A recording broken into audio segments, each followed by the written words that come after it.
My father said I was damaged goods, that no real company would ever want a broken veteran like me, that I should accept living off disability in his basement forever. Until the boardroom doors opened at DataFlow Industries and CEO Marcus Chen announced to the shareholders, "I'd like you to meet Riley Santos. She owns 70% of this company." My father said I was damaged goods, that no real company would ever want a broken veteran like me, that I should accept living off disability in his basement forever. Before we jump back in, tell us where you're tuning in from, and if this story touches you, make sure you're subscribed, because tomorrow I've saved something extra special for you. Until the boardroom doors opened at DataFlow Industries and CEO Marcus Chen announced to the shareholders, "I'd like you to meet Riley Santos. She owns 70% of this company." I hadn't been to a family gathering in almost 4 years. Not since I came back from Afghanistan, not since they discovered I'd been struggling with PTSD, not since they turned my military service into a family burden. The invitation came on expensive cardstock, my brother Derek's corporate promotion party. My stepmother Linda's handwriting at the bottom. "Maybe it's time to face facts about your future." The silence had been my protection for 4 years. Every job rejection, every interview that went nowhere, every night wondering if maybe they were right about my issues making me unemployable. I'd learned to keep my mouth shut and my head down in that basement room, believing that maybe I really was too broken to function in the civilian world. Derek had made it clear what he thought of my situation. "PTSD isn't an excuse anymore, Riley," he'd said during our last conversation. "Successful people adapt. You're just milking the veteran sympathy card." Even my own mother had stopped defending me after the 3rd therapist appointment she'd driven me to. "Maybe Derek has a point," she'd whispered. "Maybe you need to accept this is who you are now." The basement had become my world. 4 walls, a single window that barely let in light, and the constant hum of the furnace that drowned out the sounds of the normal family upstairs. I spent my days coding on an old laptop I'd bought with my disability check, working on projects that nobody knew about, building something in the shadows while they planned my life around limitations. But something about this invitation felt different. Maybe it was the formal tone, maybe it was the fact that Derek specifically requested my presence for his, quote, big announcement. For the first time in years, I decided to climb those basement stairs and face the world that had written me off. Woes, I'd been working on something in that basement. Something they didn't know about. Late nights when the house was quiet, I'd been developing an AI-driven cybersecurity algorithm that could predict and prevent data breaches before they happened. The code was elegant, revolutionary even, but I had no credentials, no network, no way to get it in front of the right people. What they didn't know was that 6 months ago, I'd submitted my work to an obscure tech competition, not under my real name. I used my military call sign Phoenix and a generic email address.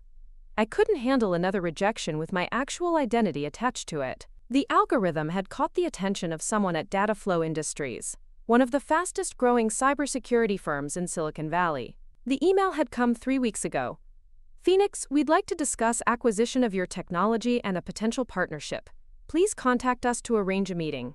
I'd stared at that message for hours, convinced it was spam or some cruel joke. But the follow-up emails were real, the contracts were legitimate, and somehow, impossibly, my basement-coded project was worth something. But I hadn't told them. Not my father, with his constant reminders that I was unemployable. Not Derek, with his lectures about adapting to reality. Not even my mother, who looked at me with that mixture of pity and disappointment every time she brought down my meals. Tonight, everything would change.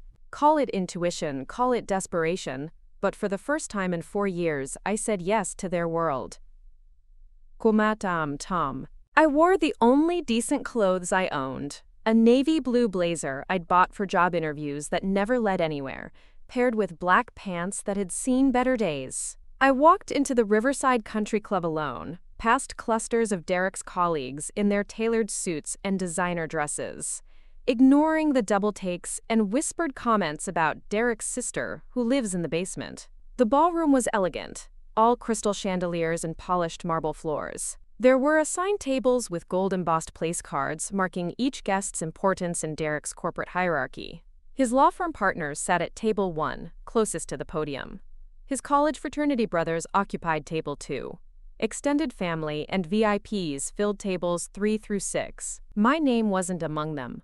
A nervous server finally pointed me toward a folding chair near the kitchen doors, tucked behind a pillar where the catering staff rushed back and forth with trays.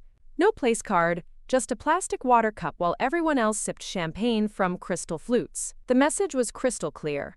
I didn't belong with the successful members of Derek's circle. I sat quietly, watching my family mingle with Derek's colleagues, introducing themselves with pride and confidence. My stepmother Linda wore a stunning emerald dress, laughing loudly as she told the story of Derek's latest courtroom victory.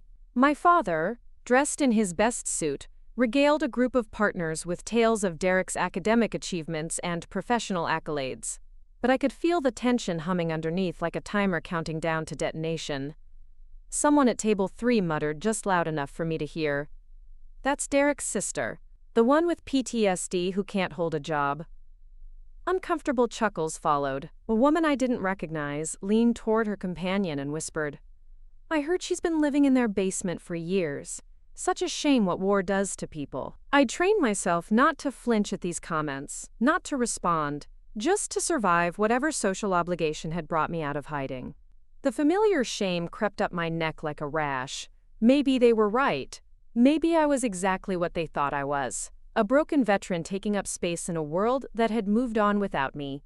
Derek's colleagues began gathering around tables, sharing war stories from their corporate battles, comparing vacation homes and stock portfolios. Their wives discussed charity galas and private school applications for their children. It was a world of connections and opportunities, of handshake deals and insider information. Meanwhile, I sat in my corner, invisible except when someone wanted to point out the family's disappointment.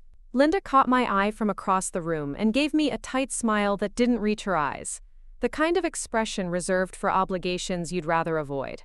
My father hadn't acknowledged my presence since I'd walked in, probably hoping I'd slip out early and spare him the embarrassment of explanations. The contrast was stark and intentional. Derek's success story was meant to shine brighter next to my apparent failure. His achievements felt more impressive when measured against my struggles. I was the cautionary tale, the example of what happens when you can't adapt to civilian life, when you let trauma define your future.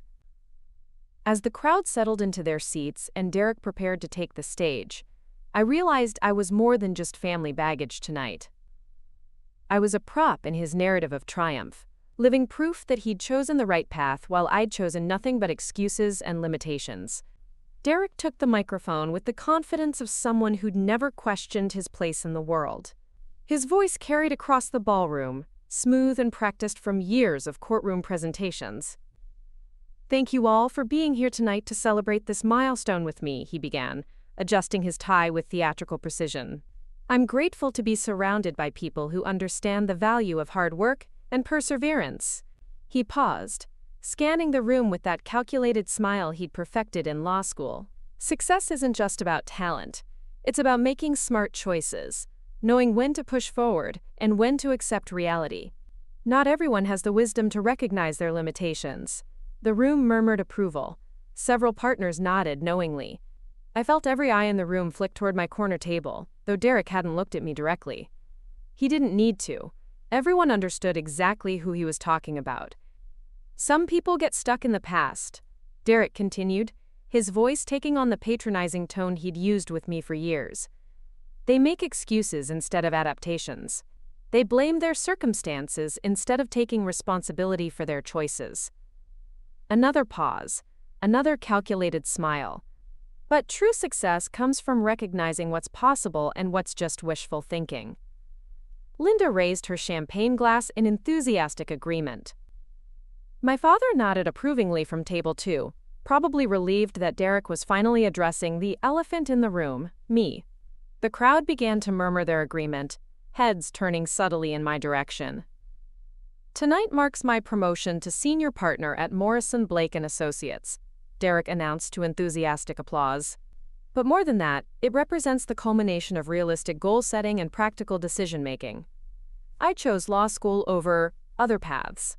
I chose stability over uncertainty, I chose progress over dwelling on past experiences that might hold me back. The applause grew louder. Someone at table 4 called out, "Here's to making smart choices." More glasses clinked together in a toast to conventional wisdom and safe decisions. Preparing and narrating this story took us a lot of time, so if you are enjoying it, subscribe to our channel. It means a lot to us. Now back to the story. Derek's voice rose with practiced emotion. I've learned that the greatest gift we can give someone we love is honesty about their limitations. Sometimes caring means helping people accept who they really are, rather than encouraging impossible dreams that will only lead to more disappointment. His words cut deeper than any IED explosion I'd survived overseas.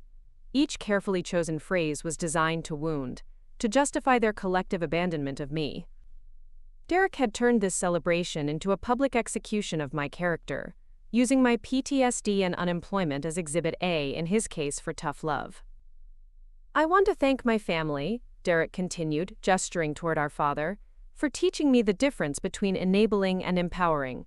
Sometimes the kindest thing you can do is refuse to support someone's delusions. The crowd erupted in knowing applause. I watched my stepmother beam with pride. My father nodded sagely as if Derek had just delivered the wisdom of Solomon. They were celebrating not just Derek's promotion, but their collective decision to write me off. I didn't cry. I didn't stand up. I didn't storm out like they probably expected me to. I just reached for my plastic cup of water and set it back down without drinking, watching the crystal champagne flutes catch the light as they rose in celebration of Derek's wisdom. In that moment, I felt completely erased, not just from tonight's celebration, but from the family's future. Derek had turned my struggles into his origin story, my PTSD into his motivation, my isolation into proof of his superior judgment. Then the ballroom doors opened with a force that cut through Derek's speech like a blade. 3 figures entered in perfect formation. 2 in sharp business suits flanking a man whose presence immediately commanded the room's attention. The chatter died instantly as every head turned toward the entrance. Even Derek's voice faltered mid-sentence, his microphone hanging uselessly in his grip. The man in the center was Chen, CEO of DataFlow Industries. I recognized him from the tech magazines I'd devoured in my basement hideaway, studying the faces of innovators who were reshaping cybersecurity. His reputation preceded him, the 34-year-old prodigy who'd built a $500 million company from a Stanford dorm room, whose AI-driven security protocols protected Fortune 500 companies worldwide. Everyone in the room recognized him too. Derek's law firm had been trying to land DataFlow as a client for months. My father had bragged about Derek's connections in the tech world just last week. But Chen wasn't here for Derek. He walked straight toward my corner table, his assistants following in his wake. The entire ballroom held its breath as his polished Oxford shoes clicked against the marble floor with military precision. Partners from Derek's firm half rose from their seats, confusion etched on their faces. Linda's champagne glass froze halfway to her lips. Marcus stopped directly in front of my folding chair, extending his hand with the kind of professional respect I hadn't experienced in 4 years. "Ms. Riley Santos," he said, his voice clear and unwavering despite the absolute silence surrounding us. "I've been looking forward to meeting you in person." The silence that followed wasn't quiet. It was nuclear. I heard Derek's microphone crackle as his grip tightened around it. Someone's fork clattered against their plate. My father's wine glass tilted dangerously in his trembling hand as he stared at us with his mouth slightly open. I stood slowly, accepting Marcus's handshake with whatever dignity I could muster in my discount blazer. "Mr. Chen," I managed, my voice steady despite the earthquake happening in my chest. "I wasn't expecting to see you here." "Actually," Marcus said, loud enough for the entire ballroom to hear, "I've been trying to reach you for weeks. Your algorithm is exactly what DataFlow has been searching for. The Phoenix protocol you developed is revolutionary. It's going to change how we approach predictive cybersecurity." Every person in that room hung on his words. Derek's colleagues leaned forward in their seats, struggling to process what they were hearing. The woman who'd whispered about my basement living situation looked like she'd seen a ghost. Marcus turned slightly, addressing the room while keeping his attention focused on me. "I'm sure your family is incredibly proud. It's not every day someone develops technology that can prevent cyber attacks before they happen. We've been hoping to discuss a partnership and potential acquisition of your intellectual property. I caught it then, the look of pure terror that flickered across Derek's face. Not confusion, not surprise, but fear. His jaw clenched as he gripped the microphone with white knuckles. He knew something was coming, something that would shatter the narrative he'd just spent 20 minutes constructing. Marcus smiled, the kind of expression reserved for delivering game-changing news. Ms. Santos, I believe we have quite a bit to discuss about your future with DataFlow Industries. The celebration had stopped breathing. I accepted Marcus's handshake with whatever composure I could summon. Of course, Mr. Chen. I'd be honored to discuss the Phoenix Protocol with you. As Marcus prepared to leave, he paused and turned back to address the room one final time. Your algorithm's approach to real-time threat assessment is brilliant, Ms. Santos. The board was particularly impressed with your military background. Having someone who understands both digital warfare and traditional combat creates a unique perspective we've never encountered. He looked directly at Derek, who still stood frozen at the podium. We're especially grateful to whoever forwarded your contact information to us initially. It's unusual for family members to be so proactive in helping us locate talent. Most people don't understand the value of what they're sitting on. That's when I caught it. The flicker in Derek's eyes. Not confusion, not surprise, but something much more dangerous. Recognition, guilt. His face went pale as his grip tightened around the microphone until his knuckles turned white.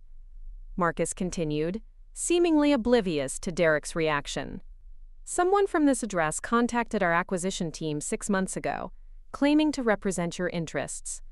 They seemed very knowledgeable about your work and your availability for new opportunities. My stomach dropped. I'd never given anyone permission to contact tech companies on my behalf.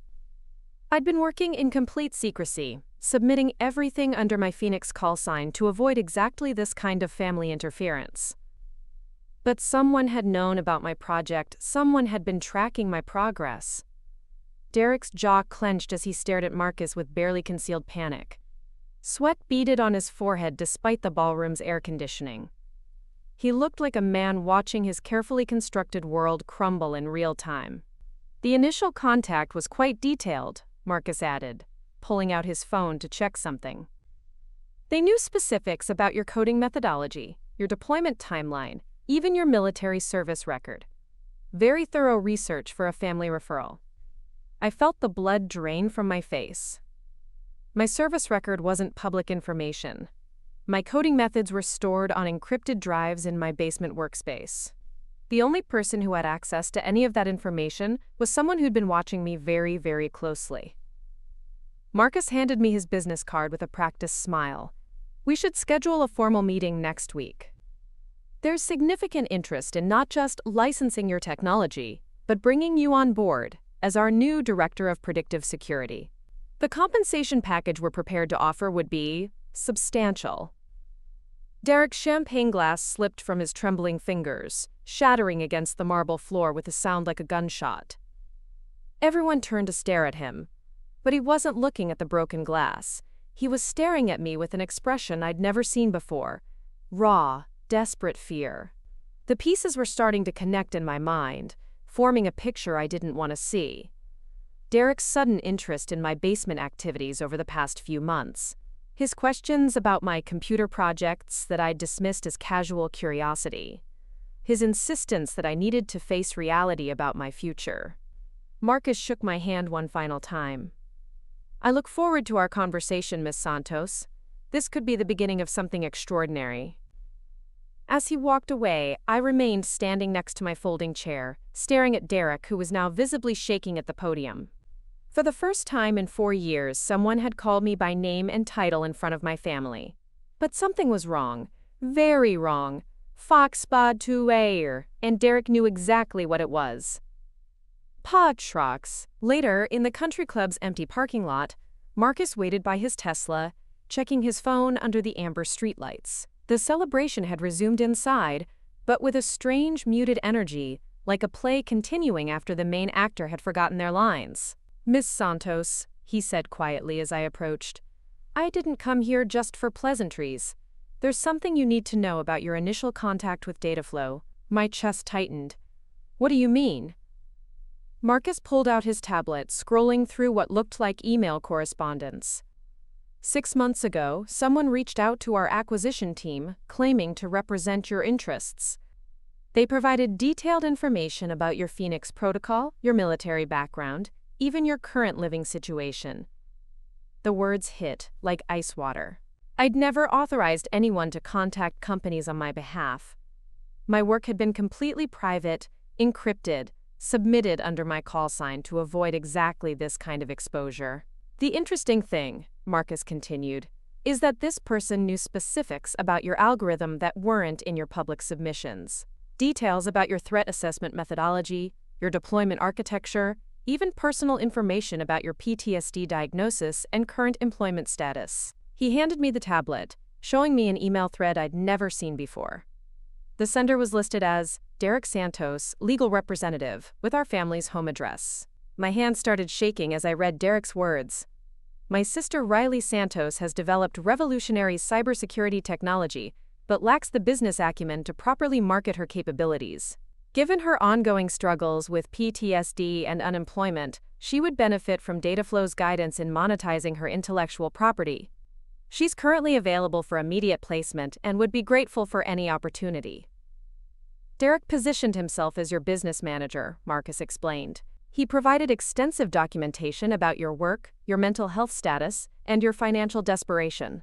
Frankly, it painted a picture of someone who needed rescue rather than partnership. I stared at the screen, watching my life dissolve into data points and digital betrayal. While I'd been wondering why my Phoenix submissions weren't getting responses, Derek had been actively managing my career behind my back. The concerning part, Marcus continued, is that Derek requested all communications go through him initially. He claimed you were too fragile to handle business negotiations directly, and that any offers should be structured as charitable opportunities rather than competitive acquisitions. My stomach turned. What kind of offers? Marcus scrolled to another email. Derek specifically requested that any job offers be entry-level positions with extensive mental health support. He emphasized that you needed, quote, structured environment and, quote, realistic expectations rather than high-pressure roles. The pieces clicked into place with sickening clarity. Derek hadn't been protecting me from disappointment. He'd been sabotaging my opportunities from the beginning. Every rejection, every lowball offer, every suggestion that I start small, had been filtered through his narrative of my limitations. We almost passed on your technology entirely, Marcus admitted. Derek's portrayal suggested someone who developed interesting code but lacked the stability for serious partnership. It was only when we analyzed the Phoenix protocol independently that we realized we were dealing with breakthrough innovation, not a charity case. I handed the tablet back with trembling fingers. How did you figure out he wasn't representing me? We tried to schedule a meeting through Derek last month. He kept postponing, claiming you were having, quote, difficult days and weren't ready for corporate environments. When we finally decided to approach you directly tonight, his reaction confirmed our suspicions. Marcus's expression grew serious. Ms. Santos, your brother has been systematically undermining your career for months. The question is, what else has he been hiding? That night, I returned to the house while everyone was still at Derek's after-party celebration. The basement felt different now, not like a refuge, but like a crime scene. My workspace, my sanctuary, suddenly felt violated by invisible hands. I started with Derek's laptop, the one he'd left charging in the living room.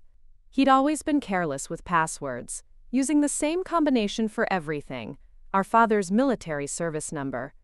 The browser history told a story I wasn't prepared for. DataFlow Industries, TechCrunch articles about AI acquisitions, LinkedIn profiles of cybersecurity executives. But it was the saved bookmarks folder labeled Riley's Situation that made my blood run cold. Inside were links to articles about PTSD in veterans, disability benefit calculators, and guides for managing unemployable family members. He'd been researching me like a case study, building a comprehensive profile of my limitations and vulnerabilities. The email folder was worse. Months of correspondence with tech companies, venture capital firms, and startup accelerators. all presenting himself as my legal guardian and business representative. Each email followed the same template. My sister is a brilliant programmer but suffers from severe PTSD that makes her unemployable in traditional corporate environments. She's developed interesting technology but lacks the emotional stability for high-pressure negotiations. Any opportunities should be structured as therapy-adjacent work programs rather than competitive professional roles. He'd systematically destroyed my market value before I even knew I had any. But it was the folder marked backup plans that broke me completely. Inside were drafted emails to military disability services, veterans' mental health organizations, and long-term care facilities. Derek had been planning my entire future around permanent dependence. One draft email to a veterans residential program read, "My sister's PTSD has progressed to the point where independent living may no longer be viable. We're exploring structured housing options where she can receive appropriate supervision while contributing basic technical support." He'd been preparing to have me institutionalized. The dates on the files painted a timeline of calculated manipulation. Derek had been monitoring my coding projects for over a year, using remote access software he'd installed during one of his computer help visits to my basement. Every line of code I'd written, every breakthrough I'd achieved, every late-night innovation, he'd been watching it all. In a hidden folder labeled Phoenix Archives, I found copies of my entire algorithm, my documentation, even screenshots of my encrypted development environment.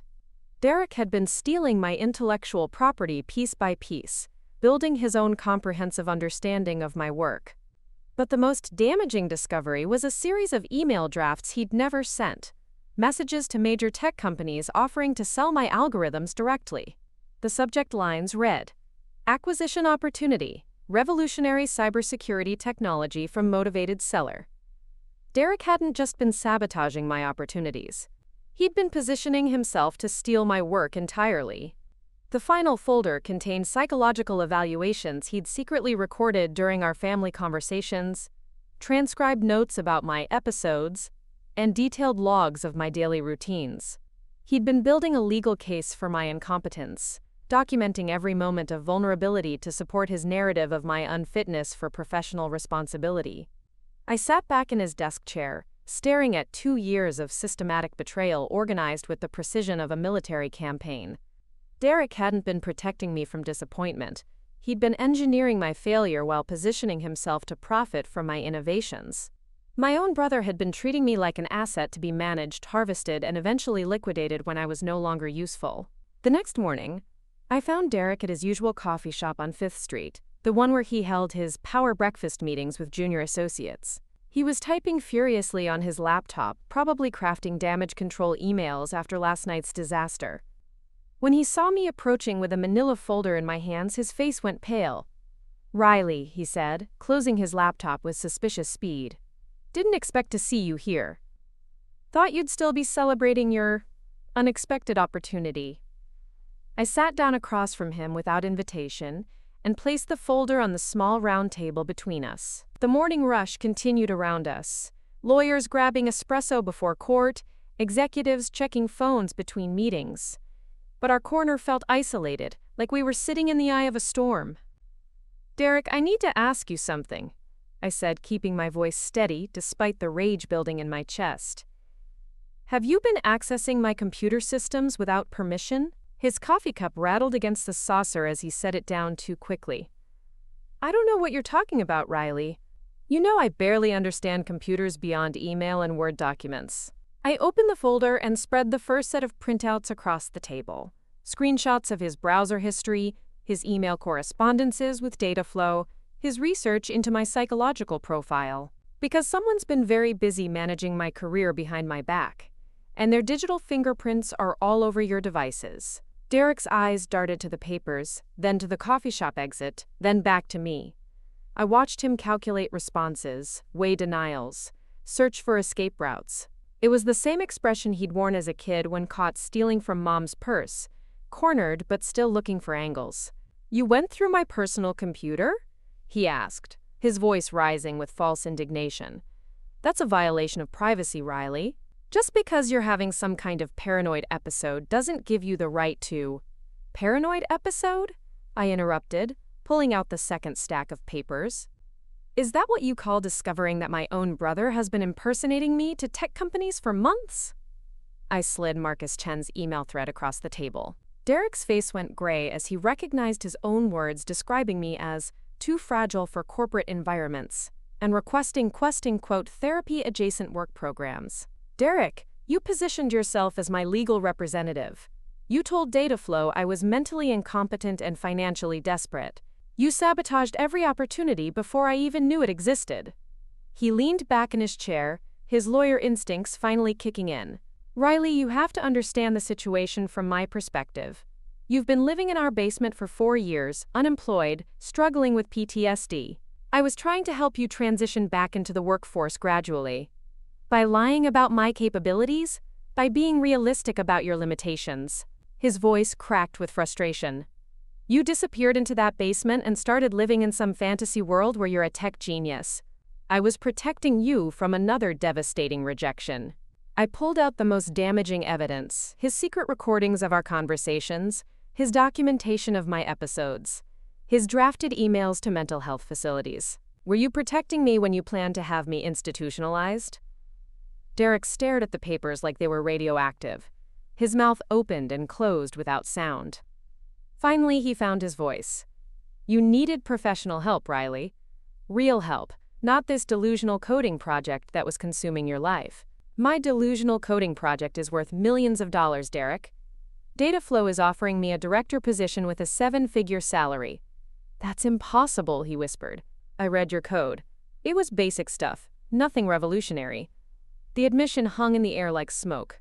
Derek had just confessed to stealing my intellectual property while simultaneously dismissing its value. He'd been so convinced of my incompetence that he'd sabotaged opportunities worth more than his entire legal career. You were so busy proving I was broken, I said quietly, that you never bothered to see what I was building. Derek's hands shook as he reached for his coffee. I was trying to save you from yourself. No, Derek, you were trying to save yourself from me. The DataFlow Industries shareholder meeting was scheduled for the following Wednesday at their downtown headquarters. I sat in that gleaming conference room on the 42nd floor, surrounded by investors, board members, and tech industry veterans, while Derek's latest desperate attempt to discredit me was being presented to the room. He'd filed a formal complaint with the State Bar Association, claiming I was mentally incompetent and that any contracts I'd signed were invalid due to my PTSD diagnosis. His legal brief, which had somehow made its way to DataFlow's legal team, painted me as a delusional veteran whose technology delusions required family intervention. Ms. Santos has a documented history of erratic behavior and psychological instability, Derek's written statement read aloud by DataFlow's general counsel. Any business arrangements entered into without proper guardianship oversight should be considered legally questionable. Each word felt like a blade cutting away pieces of the identity I'd fought to rebuild. The investors exchanged concerned glances. I could see doubt creeping into their expressions, doubt about my stability, my competence, my worthiness as a business partner, until Marcus Chen stood up from his position at the head of the conference table. If I may, he said, pressing a button on his presentation remote. The wall-mounted screen filled with financial projections, technical specifications, and performance metrics. I'd like to address Mr. Santos's concerns about his sister's competency with some actual data. The room's attention shifted from Derek's character assassination to Marcus's presentation. Charts and graphs filled the screen, showing the Phoenix Protocol's effectiveness in preventing cyber attacks across DataFlow's client base. Since implementing Ms. Santos's algorithm 3 months ago as a pilot program, Marcus continued, we've prevented 47 attempted breaches across our Fortune 500 clients. The technology has a 96% accuracy rate in predicting attack vectors before they materialize. He clicked to the next slide, showing revenue projections that made several investors lean forward in their seats. The commercial applications of this technology are projected to generate over $300 million in revenue within the first year alone. But Marcus wasn't finished. He pressed another button and the screen filled with audio waveforms. Recordings of my technical presentations to DataFlow's engineering team, my code reviews, my strategic planning sessions.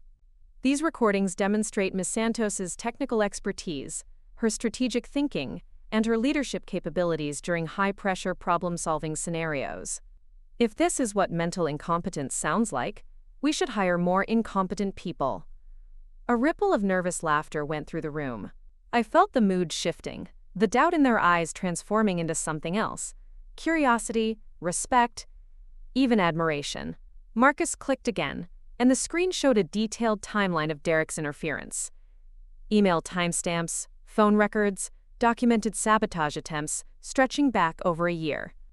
Mr. Derek Santos has been systematically attempting to undermine his sister's professional opportunities while positioning himself to profit from her intellectual property. This isn't family concern, it's corporate espionage with a personal vendetta. The room went dead silent. Board members stared at the evidence with expressions ranging from shock to disgust. Derek's character assassination had backfired spectacularly, exposing him as the real threat to DataFlow's interests. But then something completely unexpected happened. The conference room doors opened, and my father walked in, followed by two people I didn't recognize: a woman in a navy suit and a man carrying a briefcase. "I'm sorry to interrupt," my father said, his voice shaky but determined. "But there's something this room needs to know about my daughter's situation." Marcus gestured toward the empty seats at the conference table. "Mr. Santos, please."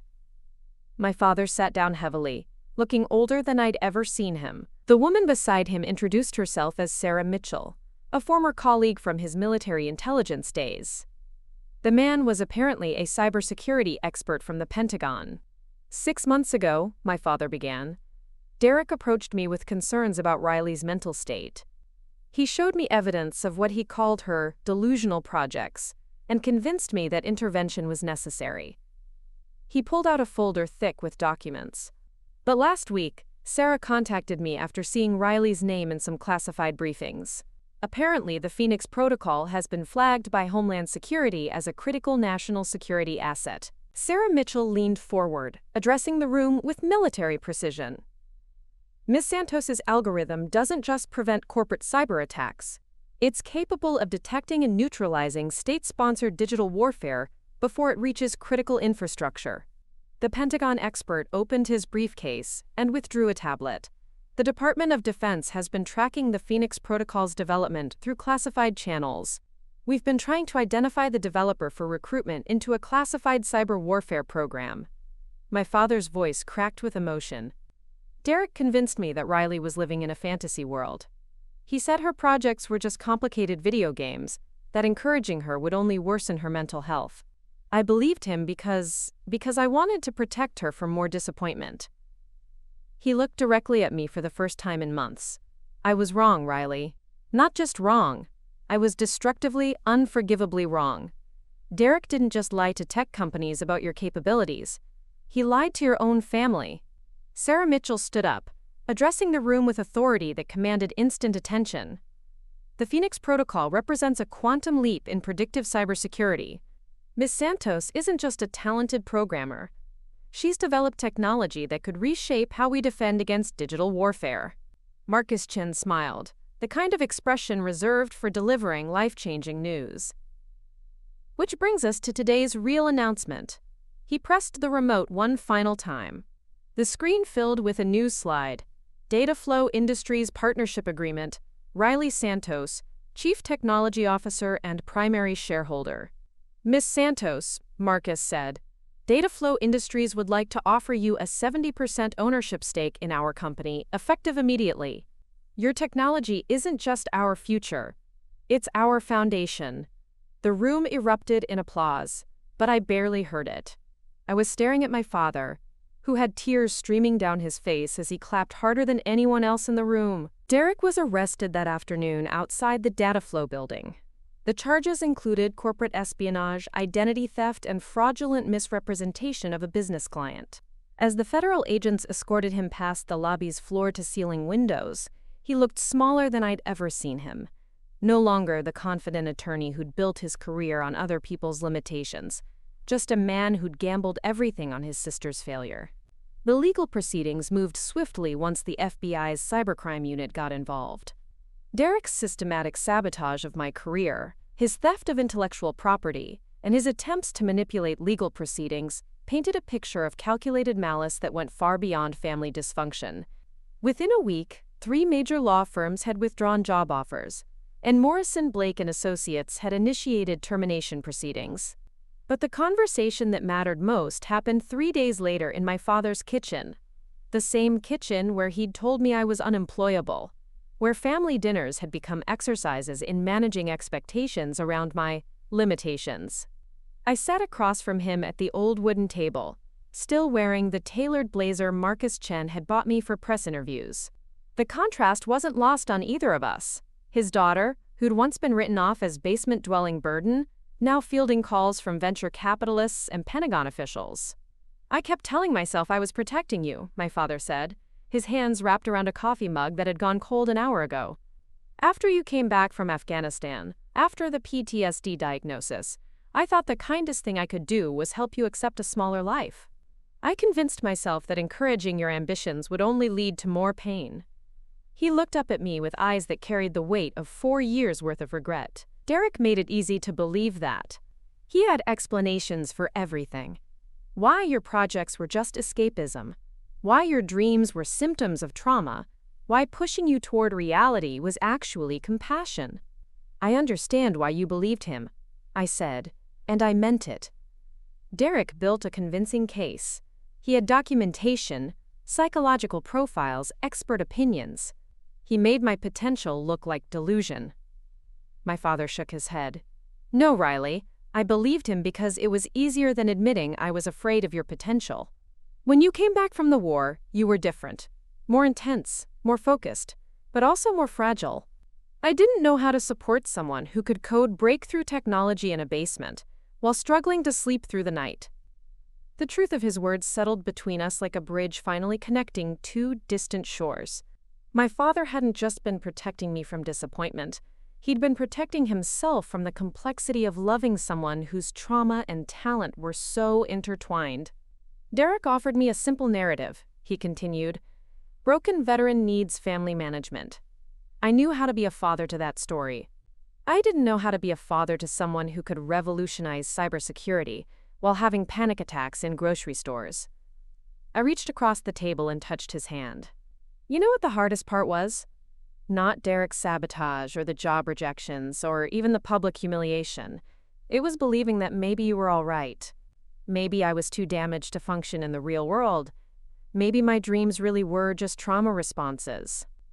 "I never want you to make yourself smaller again," he said, tears streaming down his cheeks. "Not for Derek, not for me, not for anyone who can't see past their own limitations to recognize your potential." The weeks that followed moved with the velocity of a life finally catching up to its intended trajectory. DataFlow's valuation doubled overnight when news of the Pentagon's interest broke. Tech publications ran features on the veteran who revolutionized cybersecurity from her father's basement.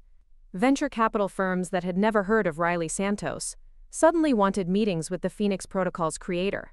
But the moment that defined everything happened 6 months later, when I stood in the lobby of DataFlow's new headquarters, a gleaming 40-story tower in downtown Seattle that housed over 3,000 employees. Through the floor-to-ceiling windows, I could see the Puget Sound stretching toward the horizon, dotted with ferries carrying people toward new possibilities. Marcus Chen had insisted on installing a small plaque near the elevator bank. Phoenix Protocol Development Center, founded by Riley Santos, United States Army veteran and Chief Technology Officer.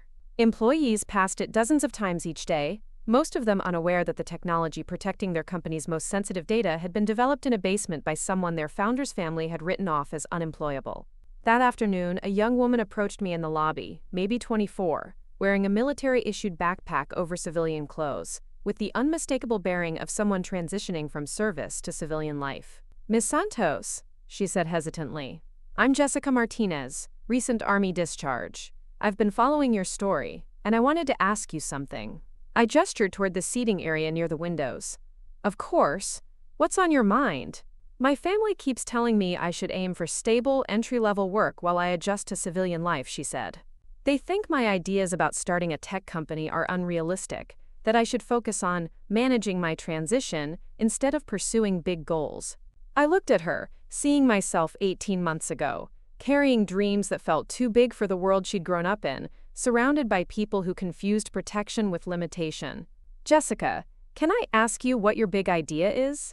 Her eyes lit up as she described her concept for using drone technology to deliver medical supplies to remote areas. The technical challenges, the regulatory hurdles, the potential impact on rural healthcare access.